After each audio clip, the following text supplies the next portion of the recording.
So this is Jim McNerney.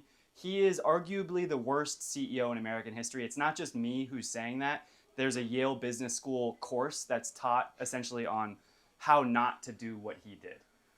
He was the first ever non-engineer Boeing CEO. And then he is also symbolic of like this broader change that occurred in the American economy starting after 1980, where companies that used to be run by like engineers and people who worked their way up through the company started to get run by like MBA finance people who just came in from outside. That went up from 27 to 45% over that course of time? Yeah. So between 1981 and 2019, companies used to be run mostly by engineers. 27% of companies were run by like finance MBA guys. But now in 2019, it's 45%. So almost half of companies are run by like outside MBA finance This is people. companies in general. Yeah. And this is, or I think American companies. Yeah. But this is a broad driver of income inequality in the American economy, and I'll explain why. So Boeing is like one of the best American companies of all time. So for 100 years, they were basically this engineering marvel. They invented a bunch of incredible airplanes, including like the 707, the 737. And they were so good because they were essentially just like a really, really good engineering company. Mm-hmm. So there was a reporter who said that they're less of a business than an association of engineers devoted to building amazing flying machines. Like a co-op. Yeah, in a sense, yeah. But then in 2005, they hired this shithead, okay? So he got in charge, Jim McNerney, and he basically cut wages for all of the engineers who had made the company great. He outsourced a lot of the engineering projects to other countries, unsuccessfully. This was meant to save money, but it actually ended up costing money because of how many repairs and redos they had to do. And then he began this practice of giving billions of dollars to shareholders in the form of stock buybacks. That's like the boot metaphor reversed. The outsourcers being unsuccessful because they didn't pay people right. They had a shitty product. Exactly. Whereas if you just spend a bunch of money up top, these boots will last for a lifetime. Oh, I know what you're talking about. Yeah, like yeah. Like buy it once, buy it nice. Yeah, exactly. But it's like yeah.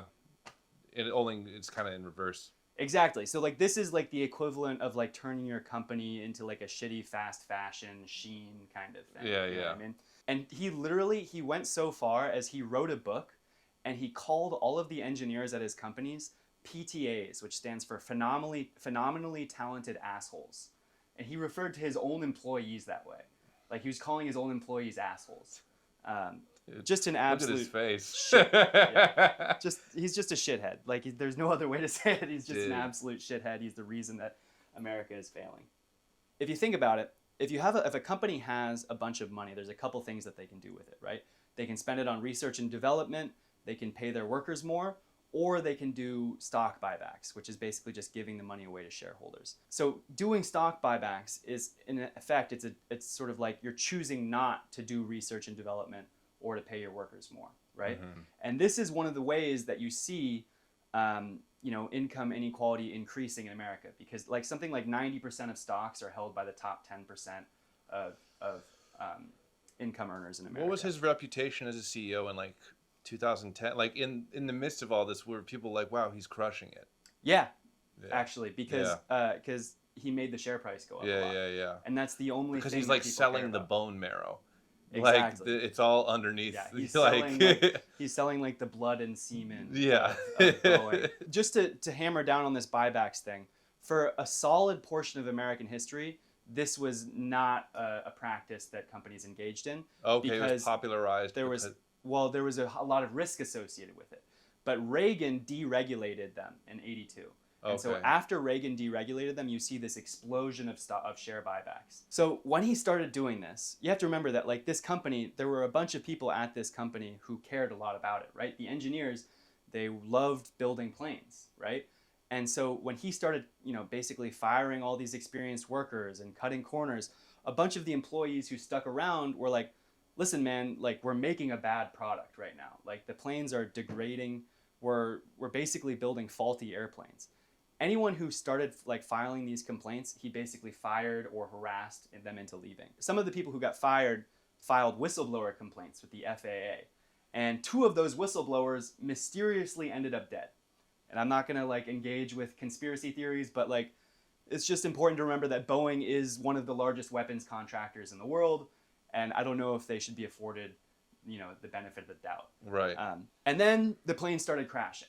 Okay, so in 2018 and 2019, there were 2 separate plane crashes. This is actually really sad. Everybody on board died.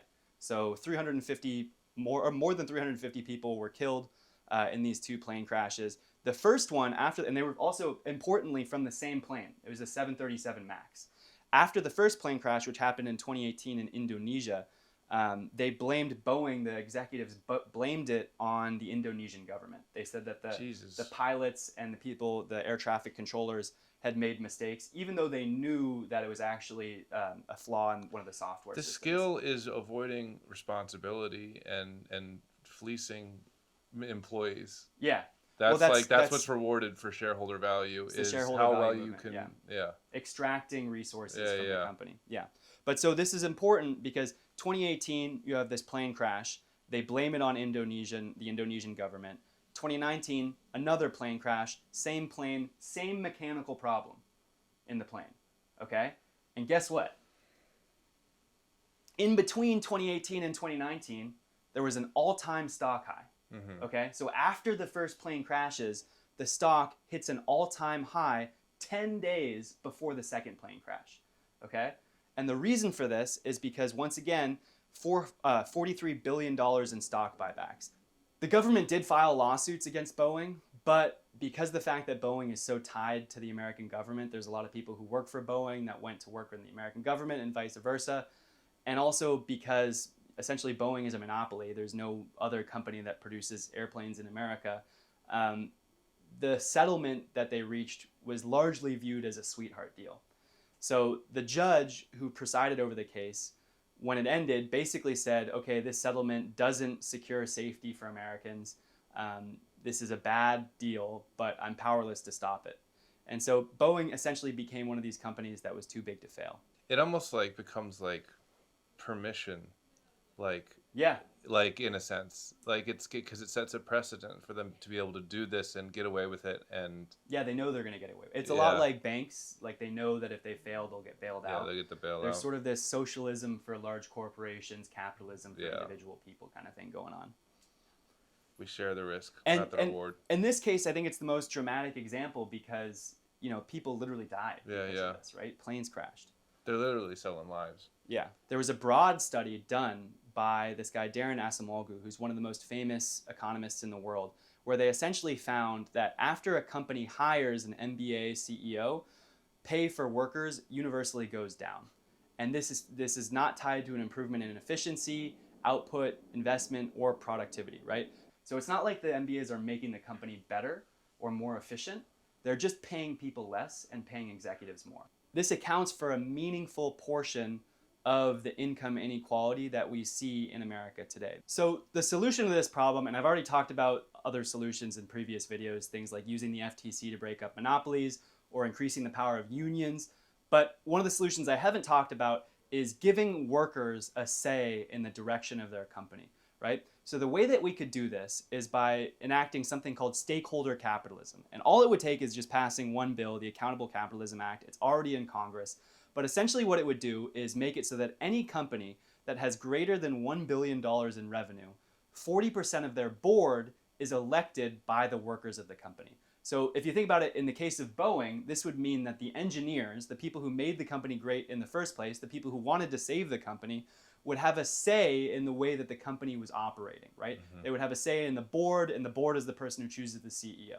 So you wouldn't get these financial MBA douchebag CEOs who are just strip mining the company for value. You'd get people who are more focused on the values of the company that are represented by the workers, right? Things like engineering, research and development, developing good products, right?